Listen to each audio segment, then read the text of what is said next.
आज आपण पाहणार आहोत हरभऱ्याच्या हाटलेल्या भाजीची रेसिपी. बऱ्याच ठिकाणी या भाजीला हरभऱ्याचं गरगटंसुद्धा म्हणतात. ही भाजी शक्यतो हिवाळ्यातच जास्त प्रमाणात मिळते. अतिशय पौष्टिक अशी भाजी आहे आणि खायलाही खूप टेस्टी भाजी आहे. त्यामुळे आज आपण ही भाजीची रेसिपी पाहणार आहोत. आज आपण बनवणार आहोत पारंपरिक पद्धतीने ही हरभऱ्याची भाजी. ही हरभऱ्याची भाजी कवळी असताना झाडालाच त्याचे वरचे कवळे पानं तोडून घेतले जातात आणि ती भाजी उन्हामध्ये सुकवून अशी भाजी रेडी केली जाते. आपल्या घरामध्ये एखादी भाजी नाही आहे करण्यासाठी, तर तेव्हा ते आपण ही भाजी हटून करू शकतो. तर आपण ही भाजी हटून करणार आहोत. मी ही वाटीभर सुकलेली हरभऱ्याची भाजी घेतली आहे.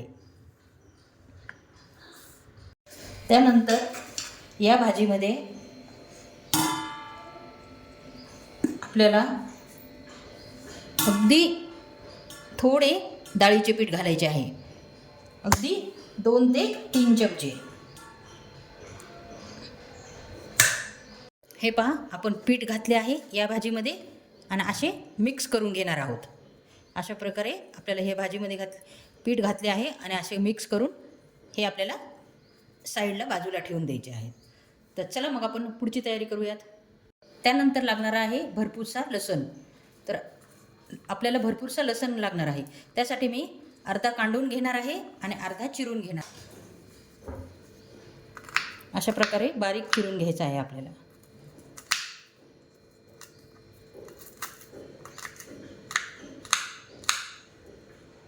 अर्धा बारीक चिरून घेतला आहे फोडणीसाठी नंतर आणि अर्धा आपल्याला कांडून घ्यायचा आहे. त्यानंतर आपल्याला लागणार आहे थोडे शेंगदाणे. हे शेंगदाणे मी थोडे भाजून घेतले आहेत.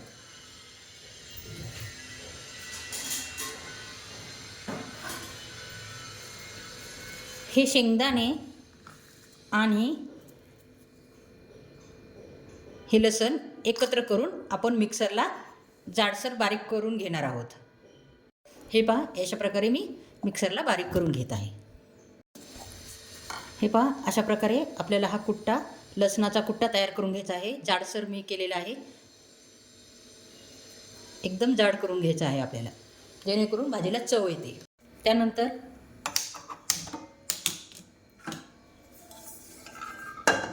आपण गॅसवर कढई ठेवून घेऊयात.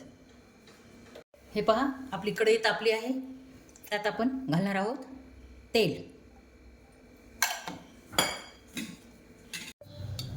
हे पहा, तेल तापले आहेत.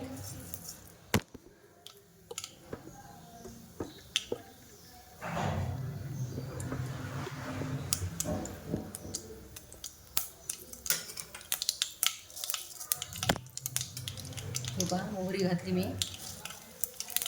त्यानंतर जिरे.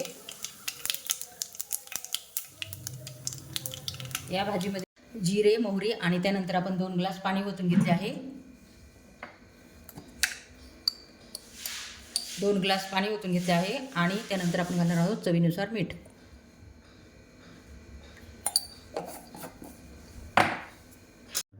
त्यानंतर हळद घालायची आहे. त्यात आपण हळद घातली आहे. त्यानंतर घालणार आहोत 2 चमचे तिखट. आता या पाण्याला आपल्याला उकळी येऊन द्यायची आहे.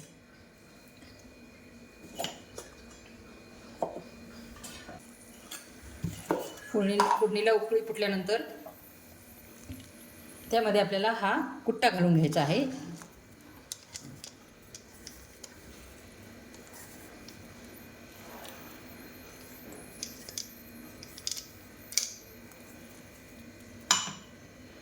त्याला चांगली उकळी फुटली आहे.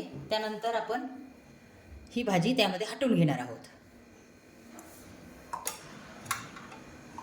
हे पहा, अशा प्रकारे भाजीला दणदणून उकळी फुटली पाहिजे.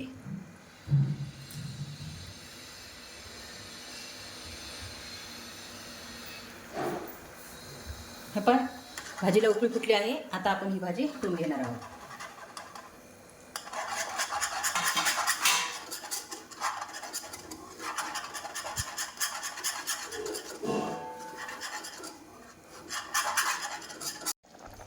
आपल्याला थोडी डाळ पण घालायची आहे. मुगाची ही धुतलेली डाळ आहे.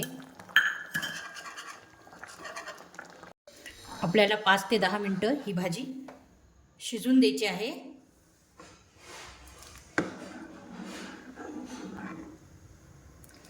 ही भाजी शिजल्यानंतर आपण या भाजीला तडका देणार आहोत.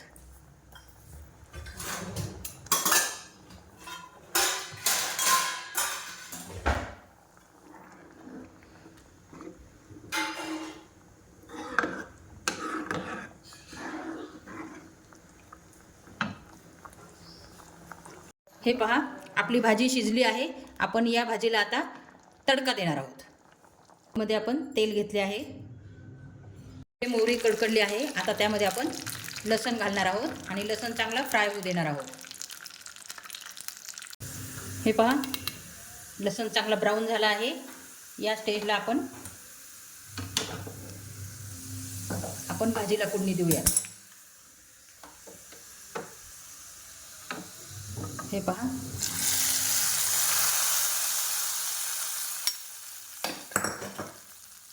आपण भाजीला फोडणी दिली आहे. ही भाजी तुम्ही भाकरी, पोळी, भात कशासोबतही तुम्ही खाऊ शकता. अगदी टेस्टी भाजी होते ही. या भाजीच्या सुगंधानेच आपल्याला भाजी खावीशी वाटते आणि भूक नसतानाही आपण ही नक्की भाजी खाल. तुम्हाला ही भाजीची रेसिपी कशी वाटली, आवडली असली तर लाईक आणि सबस्क्राईब करायला विसरू नका. पुन्हा भेटू एका नवीन रेसिपीमध्ये.